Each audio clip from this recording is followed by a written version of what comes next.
Good evening, everybody, and good evening, everybody on YouTube, and welcome to Wednesday night at the London Buddhist Centre.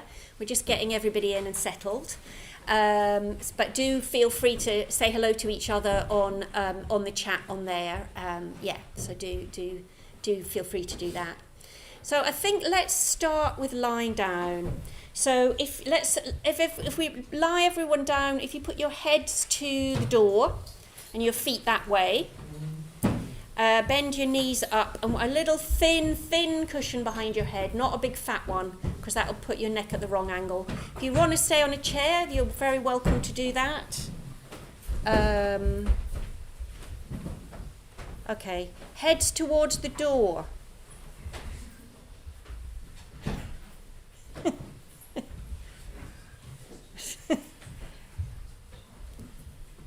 Okay. All right.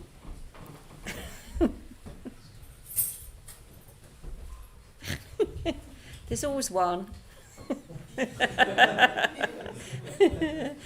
all right, Andy. Thanks. Yeah, great. Got you round the right way now. Okay, lovely. Good. Okay. Has everybody got enough space? Give me a wave if you haven't, and I will encourage your neighbours to move and give you space. Great, good, okay. So, just a chance to really let yourself arrive before we start the evening. Closing your eyes if you feel comfortable to do that.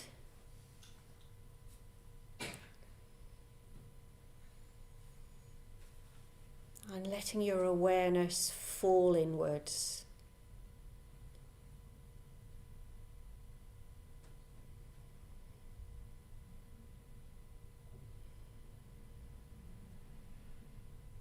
Inviting yourself to connect with your inner world, inner sensations. Right here and now. So in a way, we're inviting our minds to catch up with our bodies.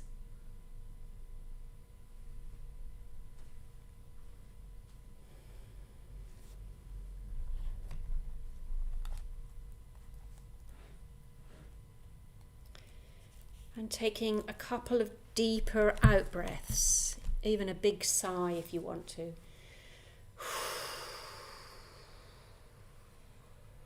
And with each sigh, really letting yourself give your weight up to the ground. Really giving yourself permission to just give your weight up to the earth.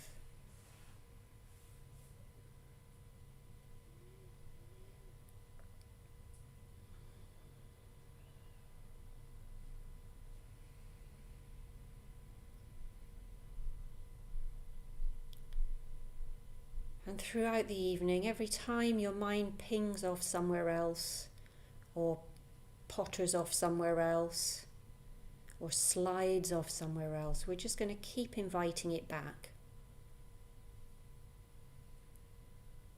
Just going to keep kindly inviting it back and into our current experience.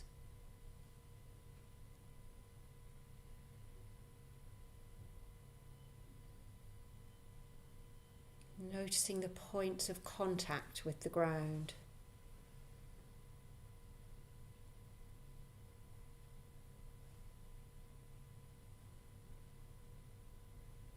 Noticing the sensations of that contact.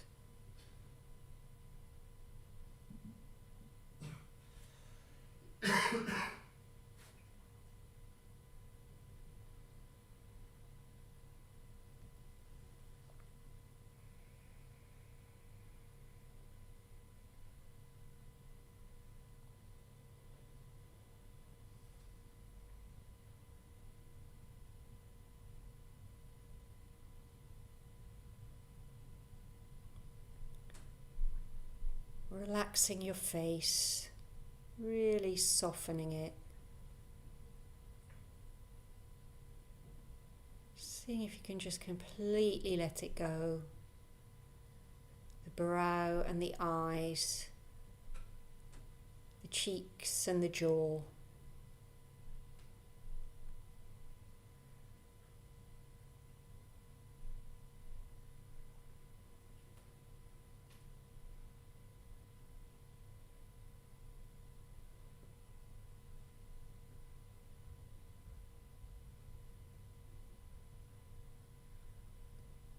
And now seeing if you can let the shoulders relax a little bit more into the mat.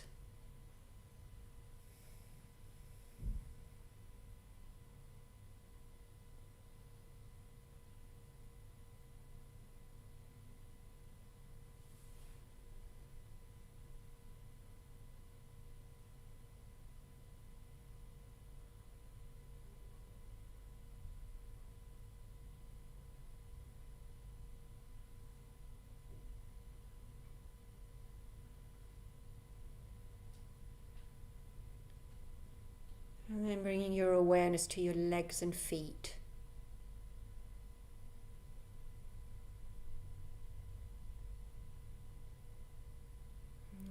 If your legs are tensing at all, trying to hold your knees upright, just let the knees fall in towards each other so that you're not having any kind of tension, so that you can really just let your thighs relax.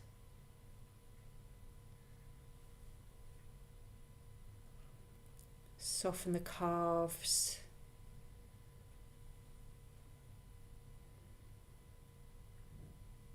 Let the soles of the feet melt into the floor.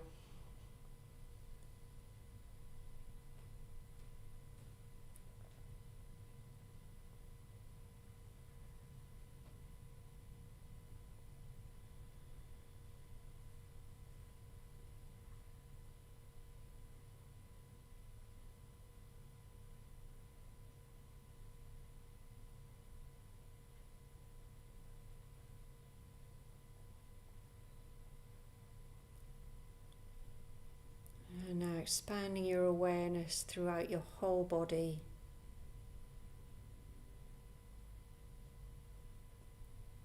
Seeing if you can gently hold an overall sense of all the different sensations. Some of them will be strong, some very subtle, some will be pleasant, some will be unpleasant,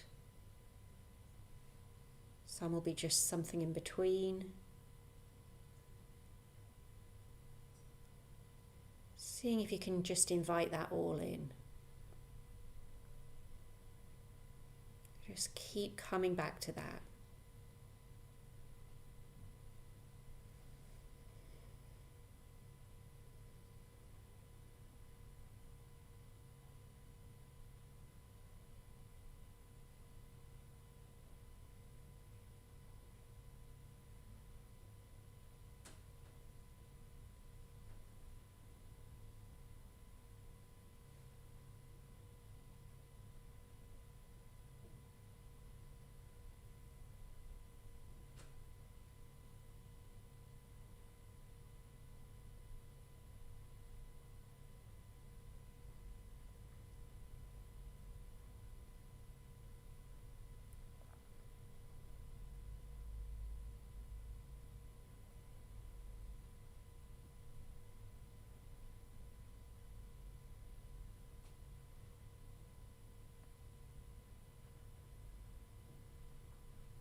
Having a sense of breathing in and out every pore of your skin.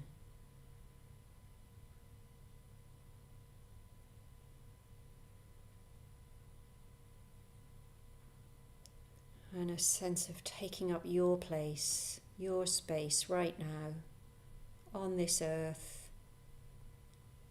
under the sky.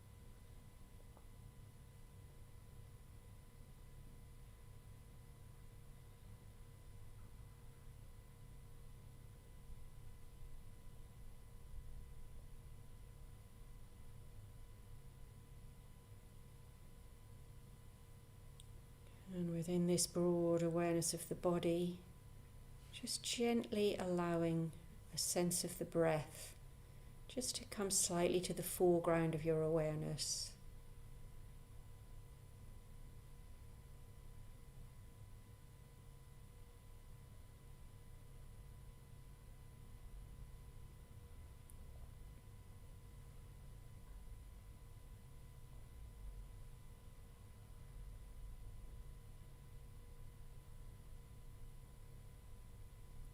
And every time you get lost, just keep coming back home to the body.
And in a few moments I'm going to ring the bell, just noticing what comes up in your experience when you hear me say that.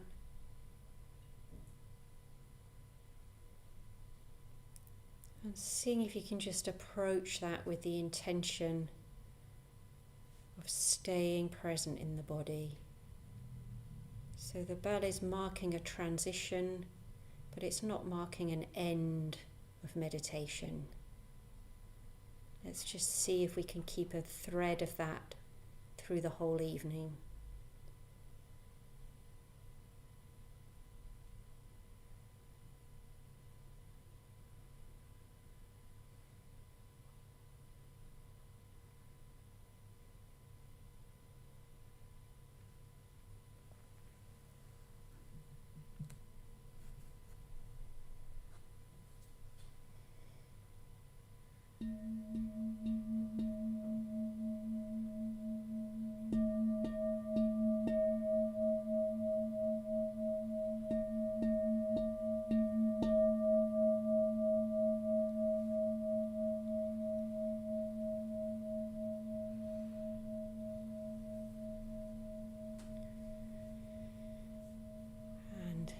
Keeping that thread of meditative awareness going, but in your own time. You might want to roll over towards the shrine, lie on your side, and then make your way up. But really see if you can think of it as a mindfulness of movement.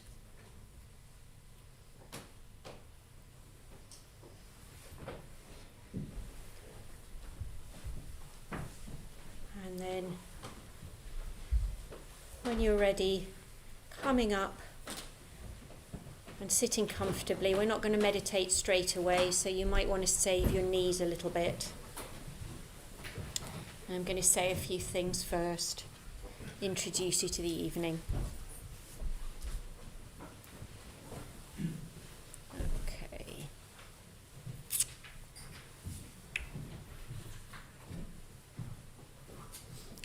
Great. So, if you can't see me, do feel, maybe I'll sit up a bit higher. Is that easier? Hello, I can just about see you now. If you can't see me, do feel free to wriggle around until you can. Great. Okay, so yeah, welcome everybody in the room and on YouTube. My name's Suvarnajyoti.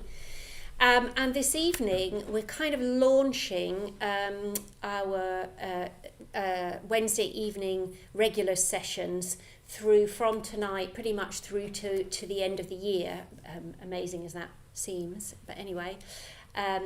So we're going to be spending the rest of the year on Wednesday evenings looking at a system of thinking about practice and meditation, which is called the 5 spiritual faculties. It's a very it was a very common one that the Buddha spoke about throughout, so it's mentioned many times in the scriptures. So we're going to be exploring what these 5 spiritual faculties are, what they might look like and feel like in your meditative life. And we're going to be doing that systematically, week by week, over up till Christmas, basically. But this evening, I'm going to try and give you a little bit of a whistle-stop tour, a bit of an overview of the 5 faculties. So, so that's the purpose of that's the what we're going to be looking at tonight. So, but before I talk about the 5 spiritual faculties, I wanted to talk about where we're starting from, because it's all very well to have these sort of highfalutin spiritual ideas about where we might be trying to get to with practice. But actually we also have to know where we're starting from, because we can only start from where we are. And so what I'm just going to spend a little bit of time before the break talking about is actually what the Buddha referred to as the 5 poisons, the 5 poisons of the mind.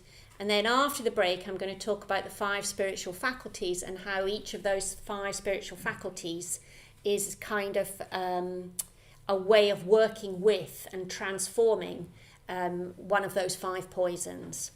But we'll start with the poisons, and then, we'll get better from there, hopefully. Because it might be that the poisons are, well, they're certainly very familiar to me. So I'm just going to say a little bit about what they are. And some of them will be familiar to you, and they will. It's not the same as, but it's similar to the teachings on the 5 hindrances. So some of the terms will be familiar to those of you that were here when we were talking about the 5 hindrances. So the first poison is craving or greed. Quite strong words. But in a way, it's any time that we are sort of distracted by wanting something, by reaching towards something, by trying to get something that we haven't currently got that we think is going to make us happy. So that's an example of craving. And the opposite to that is hatred or aversion. So again, quite strong words, but at its worst, it's hatred. But in its more milder form, it can be any time when we find ourselves with something that we don't want, that we're trying to get rid of.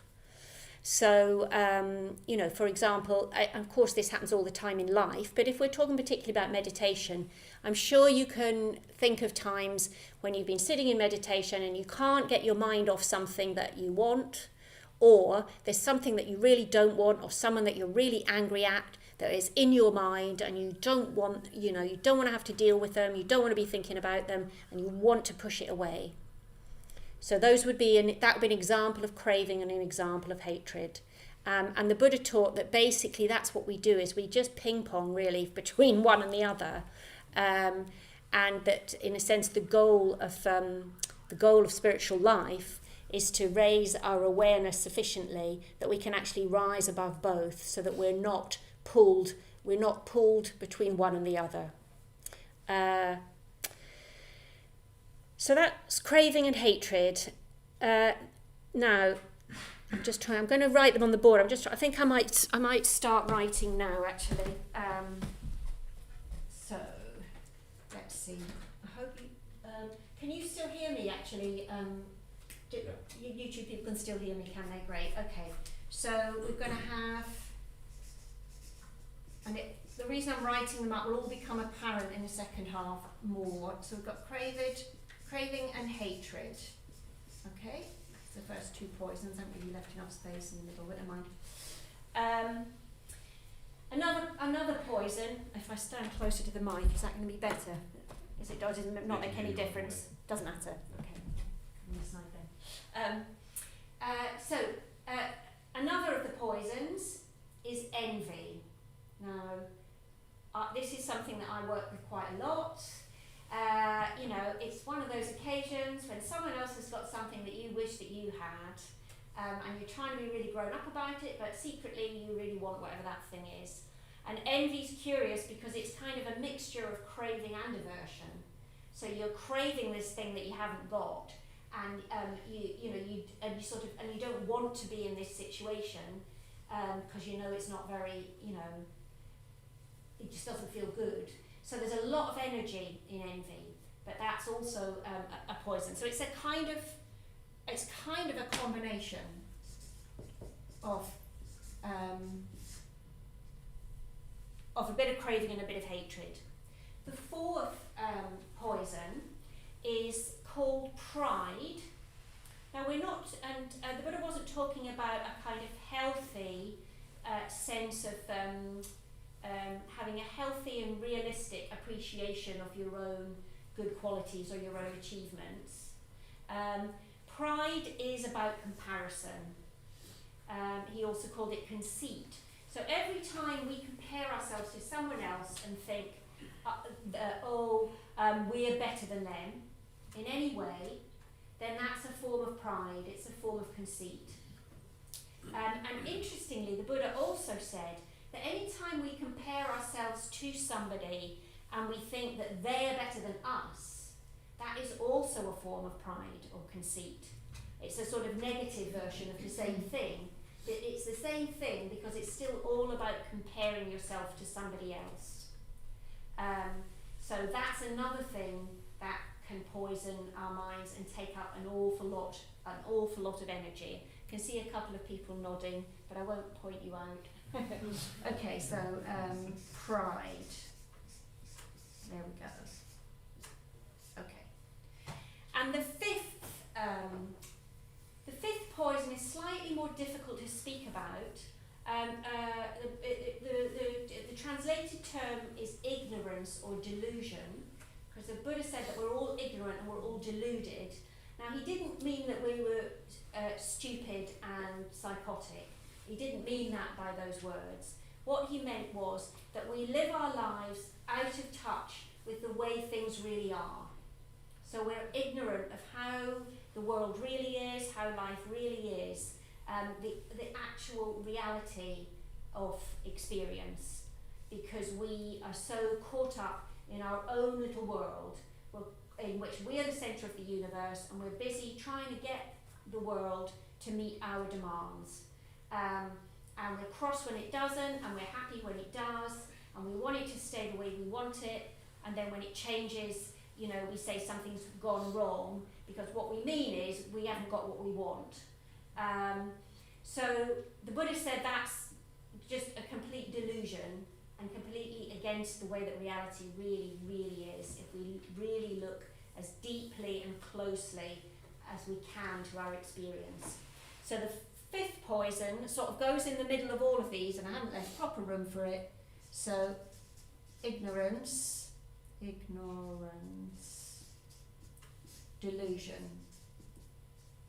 And fundamentally, although I haven't got time to go into this too much, but for those of you who are, perhaps more interested in the Buddhist side of things, fundamentally, ignorance and delusion is a manifestation of the fact that we think we are a permanent separate self, rather than the deep realization that we're not separate from anybody or anything, we're not a thing, everything is just completely in process, and at this moment, this is what the process looks like, but it's never going to stop there. But we live as if we are this separate being, That's that's what it feels like, and that's how we behave, and that's ignorance. So these are the 5 poisons according to the Buddhist tradition. Now, as I said, in the second half, I'll be looking at what qualities we can develop to work on each of these poisons in our meditation practice and in our lives.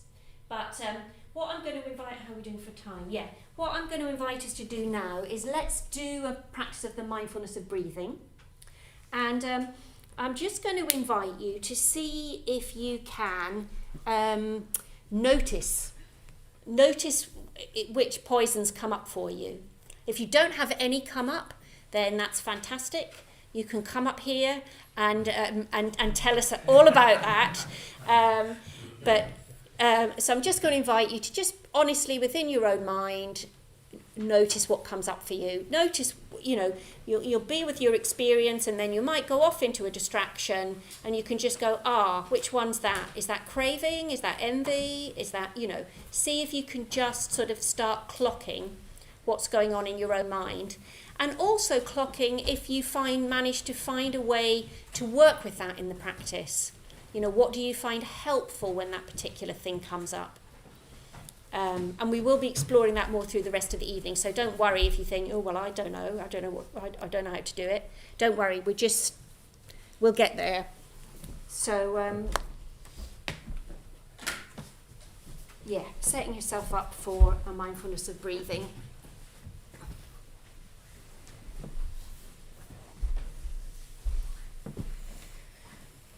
Okay.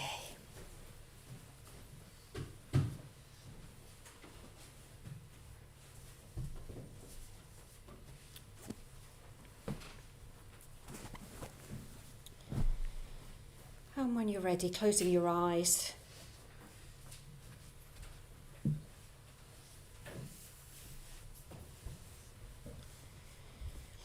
And taking a few moments to really let your awareness drop down and through you. It's probably been up in your head as you've been sort of listening to what I've been saying.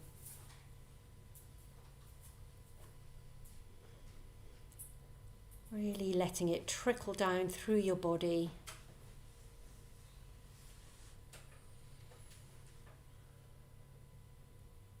Until it's saturating every part of your body.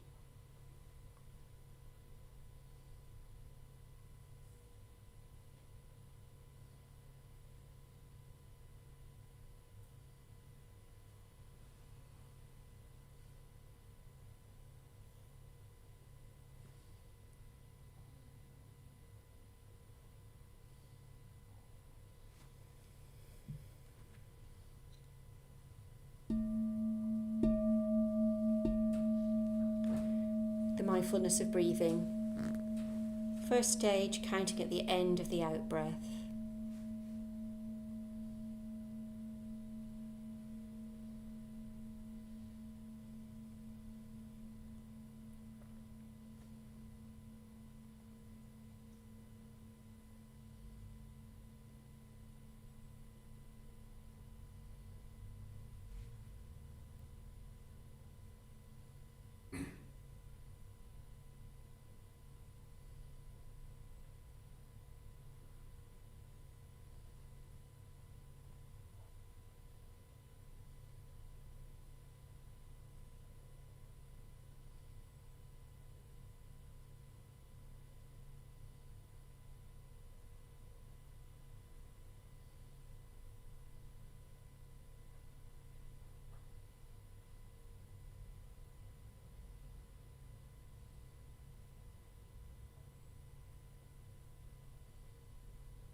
starting at the start of the in-breath.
Dropping the counting.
your awareness where the breath enters and leaves the body.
And now just dropping any effort that you're making, just completely relaxing, just sitting.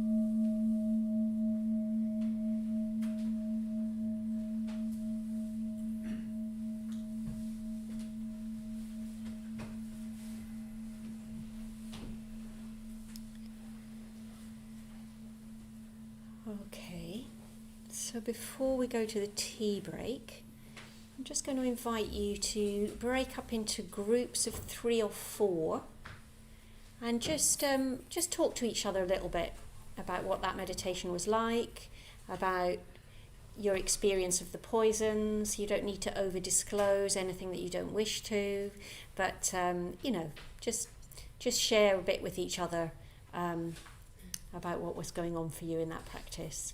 So if you break up into groups of 3 or 4 and try not to go with people that you know. So if you came with a friend or partner, see if you can go into separate groups. So yeah. Go on.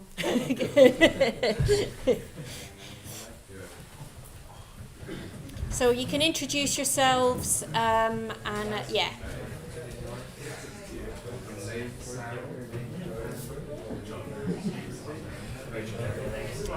There's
I used to be a smoker, so I was like, okay.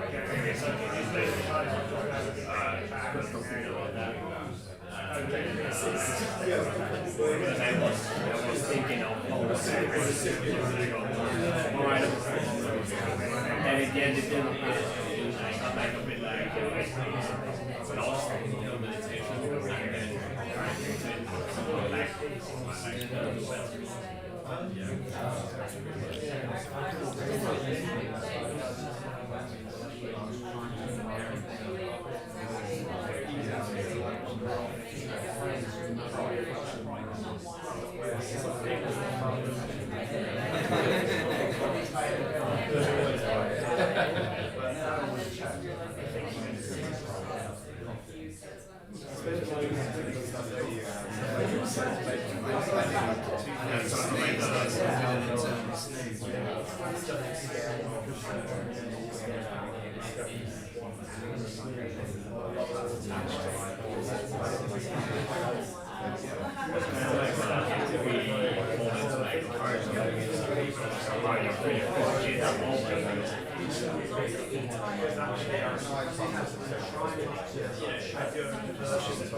Okay, folks, well, we're going to go into the tea break now, so you can carry on your conversations or go and get a cup of tea and carry on your conversations. And we'll be back in a little bit, probably about 8:35 for the YouTube people. So we'll see you back here then. Okay.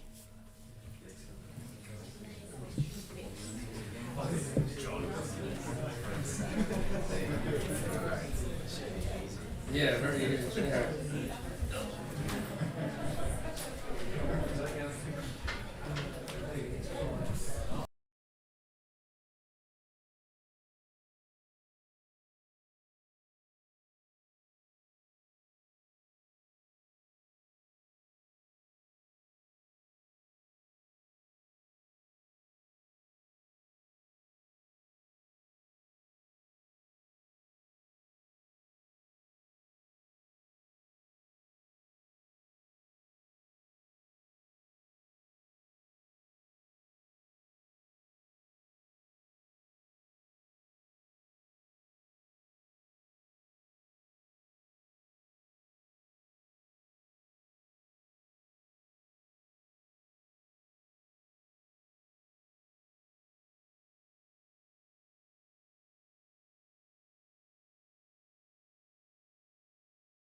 Impress her there.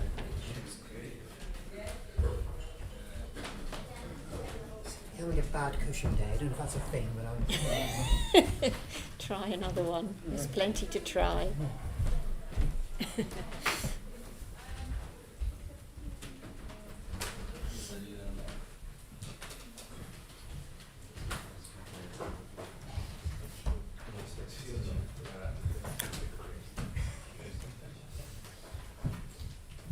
Do sit comfortably. I'm going to say a bit before we meditate again. So, yeah. Mitch, could you just stay by the door and get people in? Thanks.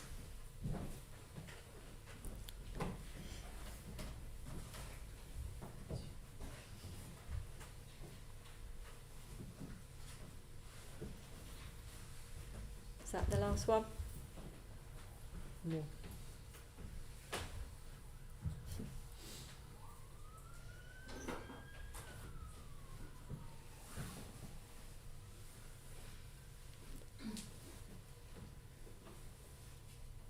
Is that it, Livia? Okay. Well, let's close the door anyway and get started, because Emily Yodin's long story about James Bond has thrown my timings out. Which is fine, it's totally fine. Okay, so I'm going to say I'm going to move on from what we were talking about in the first half with the poisons, and talk a little bit more about the ways, the qualities that we can develop to work with those poisons, and using this formula of the 5 spiritual faculties, and the word apparently in Sanskrit is I can't remember. I forgot to write it down what the actual Sanskrit word is, but it means it's the same word as would be used for the 5 senses. So if you think of the 5 senses as being physical, your 5 physical senses, you could think of the 5 spiritual faculties as being your 5 sort of spiritual senses. And each of them are qualities that you will already have some of, and you can cultivate more of, and those qualities can help to transform the poisons. I'll go through them one by one, and when that transformation is complete, which would basically mean that you're an enlightened being, at that point you could think, the word that's used is bala, which is power. So they become like the 5 spiritual powers. So maybe that's where it links with James Bond, I'm not sure. But anyway, yeah. So that's, yeah. And they're throughout the Pali Canon. I think I said that before. They're so it's one of the, if you have any familiarity with Buddhism, there's lots of lists. There's 4 of this and 5 of this and 6 of this and 7 of this and 8 of this and so on and so on. But the 5 spiritual faculties is one of the sort of most common ones. And yeah, so the thing to think of them, in a way, what we can think of these poisons as, which the poisons are in green on there, as, if you like, energy that's kind of got knotted up in a negative way. And if we can find a way to transform that energy, then that energy is then available for a much more positive use in your mind and in the world. So I'm going to start with craving, in terms of talking about the spiritual faculties. So the spiritual faculty that is the counterpart, or that you can use to help overcome craving, is called Shraddha. So I've written the Buddhist words in black on there, and then underneath is the sort of translation, but you need to hold the translations fairly lightly. So Shraddha is translated as faith, but it's not faith in the sense that we would often mean it in a Western tradition. It's not faith in a Judeo-Christian sense. It's more like a kind of trust and a confidence. It's that sense that I've got faith in this because I know it works, because I know that in my own experience. So it's a belief and a trust that's based on your own experience, not just because someone has told you that you should believe a certain thing. So it's not a sort of, it's not a blind faith. It's a kind of intelligent faith because it's based on your own experience. And it's partly based on your sort of intellectual understanding of your practice and how to do that. It's partly an emotional heart response because, there's lots of ways you might try to go and work with your mind in the world, but there's some part of you that's choosing meditation. And there's also, so I think of it as heart, head and legs. So you've got your intellectual understanding of how to meditate. You've got your kind of emotional heart response when you do, your kind of emotional connection to the practice. And the legs is what I would call, that's your commitment, the fact that you've committed, you've put effort into being here. So you're here tonight, you could have been anywhere, you could have been at James Bond, but you're here. So that's something of the flavour of Shraddha. And the reason... I'm just really going to very briefly introduce each of the faculties tonight because we're going to spend the next 10, 11 weeks.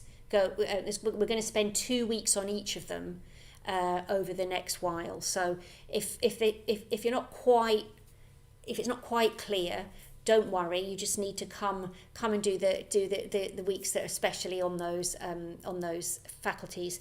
So with the link between Shraddha and Craving, in a way, is that Craving is about us. Craving and Shraddha are both about a sense of longing. They're both a sense of longing. But the difference is that Craving is a sense of longing for material things or for people that we think are going to make us happy, that we think are going to fill the void in our lives. Whereas Shraddha is a sense of longing for true freedom. It's a sense of longing and moving towards something that really can fulfill that wish, that material possessions and even the loveliest people just can't ever fully meet that. So that's where the Shraddha and Craving, why they're linked together in this model. And I'm not going to say any more. It's tempting to say more, but I've got 4 more to get through. So you'll have to come back on the Shraddha nights for that. Okay. So, and then secondly, I'm going to talk about the spiritual faculty that you could associate with hatred. So the Sanskrit word for that is pranya, which is loosely translated as wisdom. Now, again, that's a slightly loose translation because it doesn't mean wisdom in the sense of, some kind of professor who's got lots and lots of sort of intellectual knowledge about something. Although there is an intellectual aspect to it. Excuse me. Oh, sorry. There is an intellectual aspect to wisdom, but wisdom or pranya, what it means is a kind of a deep wisdom about the true nature of reality and the true nature of experience. And part of that is about studying and learning and understanding some of the theoretical background that the Buddha used to try to explain experience. But it's not just an intellectual understanding. It's something that you might feel flashes of or see flashes of in meditation or on retreat. And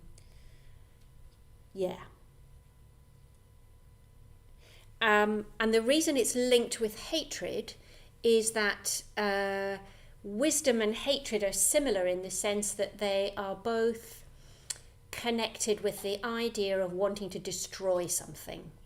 So when we're really angry or hateful towards somebody or something, on some level we want to win, we want to conquer them, we maybe even want to destroy them in some way. And wisdom, in the Buddhist sense, also has a flavour of destruction, but the destruction in that case is it's destroying our unhelpful views and beliefs about life and about ourselves and the world. So it's cutting through things that are not helpful to us, but that we're very attached to. So there's a lot of energy in that, just as there's a lot of energy in hatred. So if we can take that energy of destruction that's in hatred and find ways to work with it and turn it around into an energy that can destroy our unhelpful ways of looking at things. So that's the link there that will be explored in the coming weeks. So moving to the top of the diagram, the third spiritual faculty is, the Sanskrit for that is virya, which is translated as energy or vigor, but it's energy particularly in pursuit of the good. And, envy, so this is the sort of counteracting thing for envy. And, as we've said before, there's a lot of energy we can waste. I've certainly wasted my life, a lot of energy on being envious. And if we could transform that energy into there's something much sort of bigger than that, an energy that is in pursuit of something really, really positive for your own life and in the bigger picture and for the lives of others and in the world. So an energy in pursuit of something that's beyond just little me, basically, then that's going to take that energy and put it to transform it into a positive direction, and then that's virya. Okay? So, and then moving to the bottom of the diagram, the spiritual faculty associated with conceit or pride is called Samadhi, which is really tricky to translate. Sometimes it gets translated as meditation or as concentration, but that's a little bit not quite what it is. Samadhi is that sort of meditative absorption that I'm sure you've all had some taste of, when when your meditation really stills, and you just feeling a sense of contentment, a sense of calmness, a sense of appreciative awareness of just the present moment. Even if you've only experienced that fleetingly here and there, that's Samadhi. That's the kind of absorption that Samadhi is. It's a kind of unifying of your experience, and a quietening and a calming. And it's got a kind of appreciative beauty about it. We're talking about beauty last week. So Samadhi definitely has a sense of that, what it feels like to experience a wholesome kind of beauty, and to just be very absorbed in that. Then that's Samadhi. And that can help us to counteract conceit and pride, because it just takes us outside of ourselves. It's not something that we can sort of compare, there isn't comparison involved. It's just very simply being appreciatively aware of the beauty of your own experience in this moment. So you're not you're no longer comparing yourself to other people when you're in that kind of mental state. Okay, and finally, the final one in the middle is called smrti, which is a fantastic word. It's sati in Pali, but smrti, I'm just going to say it again because it's such a great word. Smrti, which is probably nothing like what it would sound like from a proper native speaker, but anyway, that's my version of it, smrti.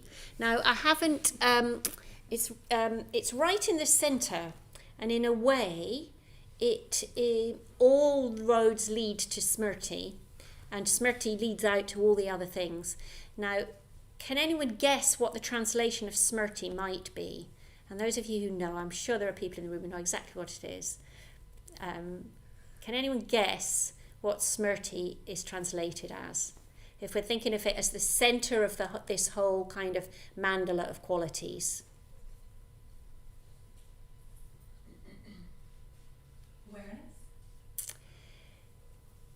Awareness is very close. It's very close. Connection. Yeah.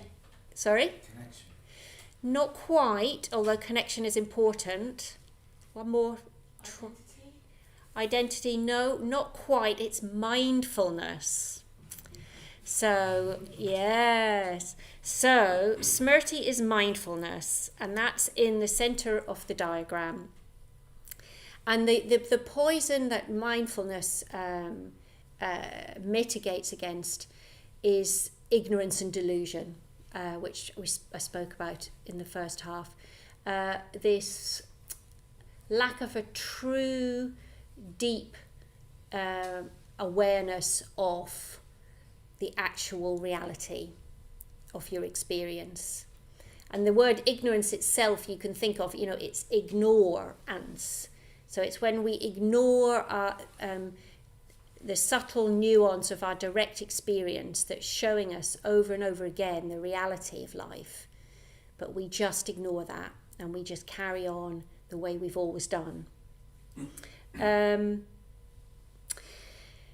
those are the 5 spiritual faculties we're going to be looking at over the next few months. And I'll just say one more thing before we'll do a bit of practice. They're also in balanced pairs.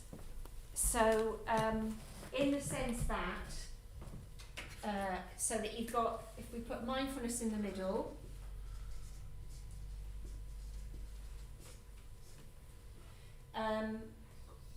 there's a pair that way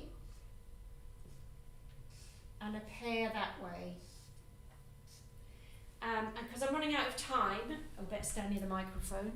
Because I'm running out of time, I won't say too much more about that, other than to say that the balancing pair is such that if you're particularly attracted to one end, to one end of that pairing, it means you probably need to also concentrate on developing the other end, because they sort of balance each other out. So if you're very much a faith type, you need to make sure you don't let that run away with you. You need to balance that with some prajna wisdom. And if you're very kind of into study and intellectual understanding, you need to make sure you balance that with a kind of heart responsive faith. So that's why that's a pairing. And then you've got energy and meditative absorption paired. Perhaps that's even more obvious in a sense that, if you're just rushing around being madly energetic all over the place, you're going to be very scattered. You need to also balance that with meditative absorption. And if you just sort of sit around navel gazing in meditative absorption, you're probably going to become a bit self-absorbed. And you need the energy in pursuit of the good to also take your energy out into the world and do something positive. So that's where the kind of pairs balance each other out. Now, I'm aware that very whistle-stop tour of the whole area has probably raised more questions than it's answered. But we do have a few minutes. We've got about 5 minutes if anyone does have any burning questions. Some of them I might say, just wait for a few weeks and we'll talk a bit more about that in a few weeks. But if anybody's got any burning kind of questions, because it's quite a lot packed in tonight, because it's the sort of introductory session for the whole series. Anybody in the room or on YouTube got any questions about that before we do our final practice? Anyone on YouTube, Claudio? Not yet. No? Okay. Anyone in the room?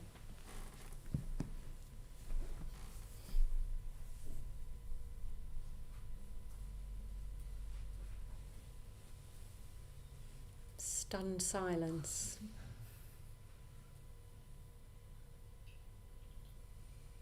I mean, I was wondering something about craving, but I think we could probably cover that in a week on craving. So.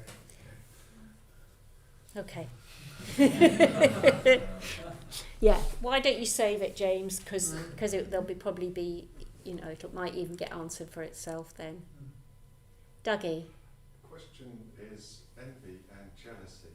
It's making me think of what's the difference and which one. I just wondered if you could define perhaps, or just Yeah. So Dougie's asking about the difference between envy and jealousy. Yes, this often comes up, and different people have slightly different takes on it. I mean, I think for the purposes of this, it sort of doesn't matter too much, because in a way it's the same sort of energy, isn't it? It's all about sort of, somebody's got something that you want, or you've got something that you fear someone else is going to take from you. So I personally tend to kind of think of envy as being more that somebody else has got something that I want, and jealousy being a bit more that I've got something and I'm worried somebody else is going to take it from me. Do you know what but in a way it's the same. Can you see it's the same sort of mental state in a way? It's that same sense of wanting to hold on to something, and wanting to make sure something else doesn't happen. But yeah. Thank you. Anybody else? Yes. Hello, what's your name? Celia. Celia. Hi, Celia. What would you like to ask? I was wondering about when the idea of converting envy into energy for good, and is that the same process for all of those pairs? So when you're feeling craving, is the idea of sort of converting that same energy into faith? Yeah. In a broad brushstroke, that's the sort of idea. The idea is that by developing our faith, say if it's craving, by developing our Shraddha and turning our energy towards that, then that in itself will help to mitigate the craving, because we're turning our longing towards something that's actually going to be more fruitful for us than craving in the material world. So it's the same sort of basic principle with each one, and over the weeks that come we'll go into a little bit more detail for each one, how you might do that, what that might look like and feel like in your meditation practice. At least I think that's what we're doing. That's what I hope we're all doing, but don't know what my colleagues will do, but that's what I think we're going to be doing over the next few weeks. Okay, what any last final question? Anything on YouTube, Claudio? No. Go on, I could see it brewing. Go on. What's your name? John. John. Hi, John. It should be saved for the craving week as well, but I'll mention it and then you can. Okay. So, what about sort of craving for faith? Because I think that's something that I really experience, is that craving a more dharmic lifestyle, and craving a more dharmic way of living. Yeah. And that kind of becoming quite excessive. Yeah.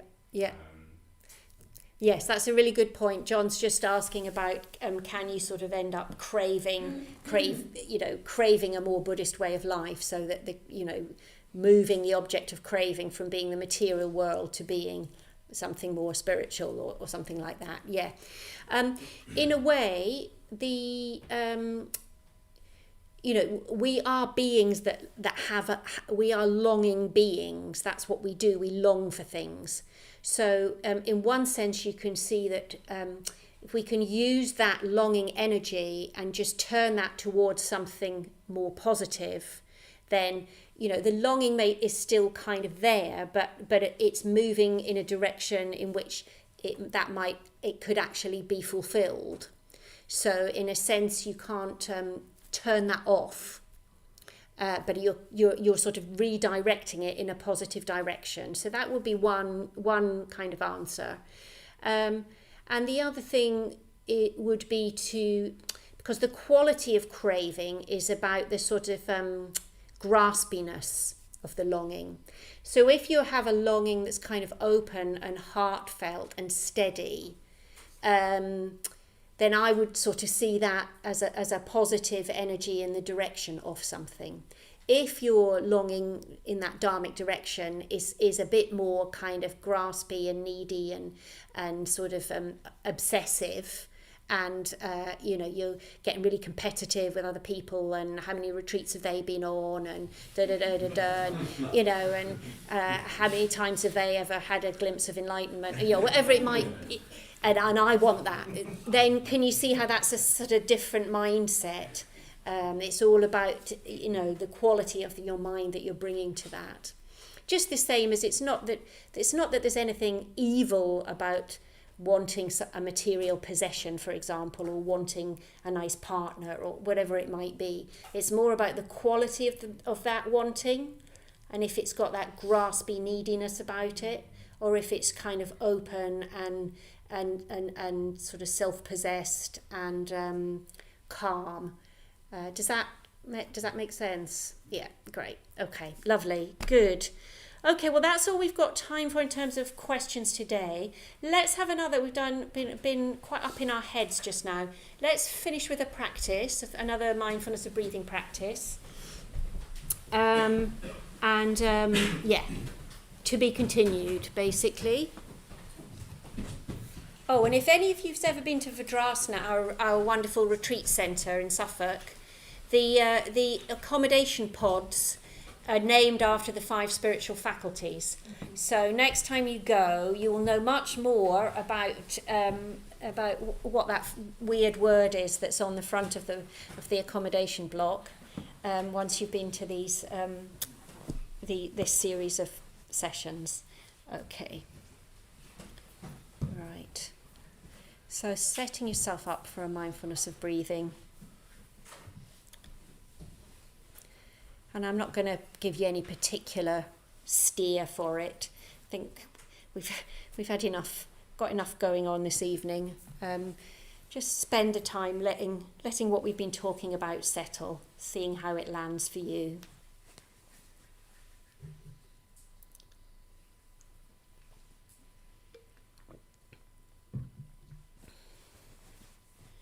So closing your eyes.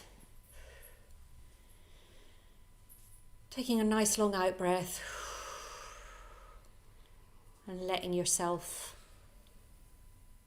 feel into your contact with the ground.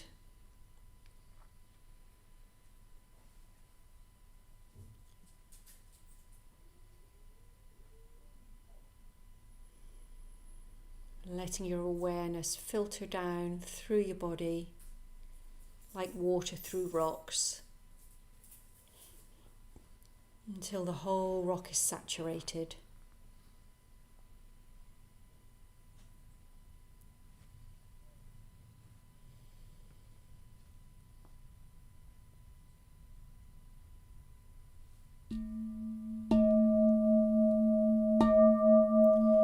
The mindfulness of breathing.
for the last few moments, just dropping any effort that you're making to stay with the breath, just completely relaxing, as open awareness as you can, and seeing if you can just sit completely still.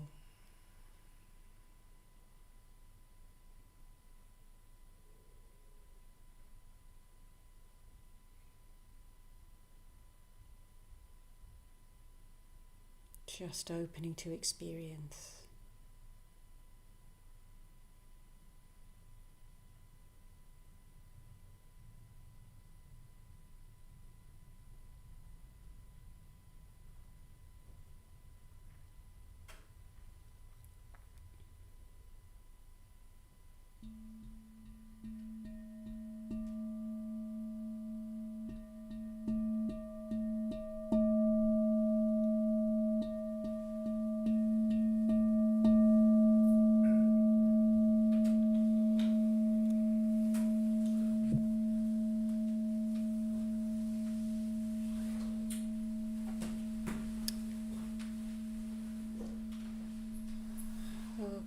So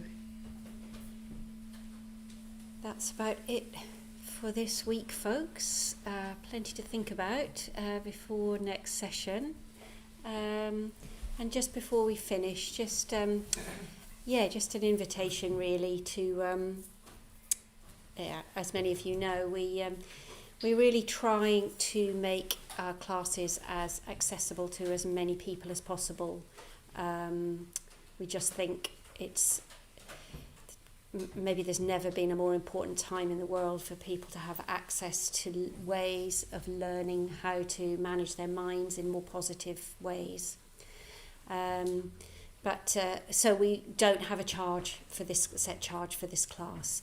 So if you feel you would like to help pay for the computer that Claudio's just broken, if you are so moved and you would like to help contribute to the project of us trying to make our classes accessible, then one member of the team will very happily take some money from you when you leave today. You may have already given a donation, or you may not feel that you wish to do that, and that's totally fine as well. We really want people to give from a spirit of generosity rather than from a sense of feeling that they should. So it's completely up to you. That's it for tonight. Thank you very much for your attention and your very, very good questions. And I'll see you in the coming weeks. So go well.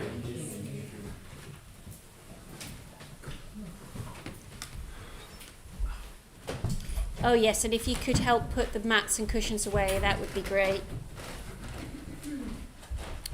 Bye YouTube.